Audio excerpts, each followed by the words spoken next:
Hey players, as we prepare for the launch of the iPhone 5, one of the last projects that Steve Jobs worked on, I have to say that after reading the biography by Walter Isaacson, that I gained a newfound respect and disdain for one of the greatest visionaries of our time.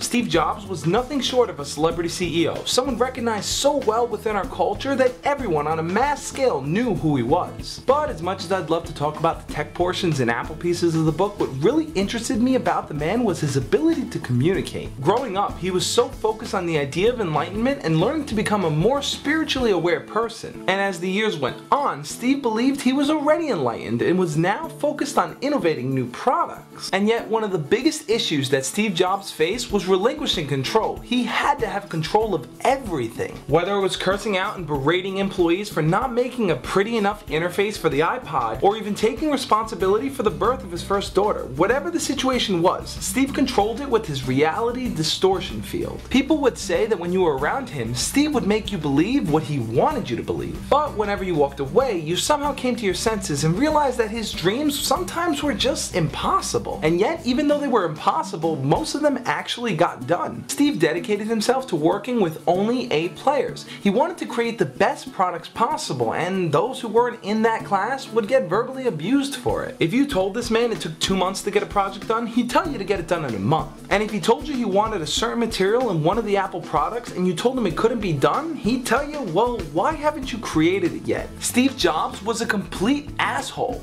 which is why everyone loved him. The simple idea of someone believing in you, even if you don't believe in yourself, is what made him so powerful. Just like a drill sergeant will train you to be tough, Steve did the exact same thing. Steve Jobs would fine-tune every single detail of everything he's ever worked on.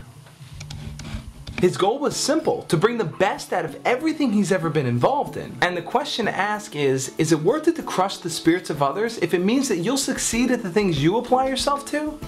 Yeah, Steve Jobs couldn't care any less about not offending people. Steve Jobs was a man running on pure emotion, where everything was either the greatest thing ever or a complete piece of shit. Were his methods uncanny? Absolutely. Did he treat people in the best way possible? Absolutely not. The truth is, while reading this book, I bounced back and forth between loving and hating Steve Jobs. I feel like the people who have ever worked with him revered him for being a complete dick, but they knew that he was the only man who could light the right amount of fire under their asses. In a way, Steve Jobs did work towards enlightenment by distorting it to mean ease and simplicity in our lives. But as long as he was in control, there exists this dichotomy between relinquishing all control to the universe and being the most powerful CEO in the world. Steve Jobs believed he could do both. And guess what? He did. As always guys, stay hungry, stay foolish. What's so amazing is that people who just bought the iPhone 4S are ready to toss it away for the iPhone 5. Technology is moving so fast that our culture is completely overwhelmed by it. Apple may be at the top right now, but they have to think in the future if they want to revolutionize a new industry. Hang on, that's my beeper. Oh, I gotta take this. I think there's a payphone down the block or something like that.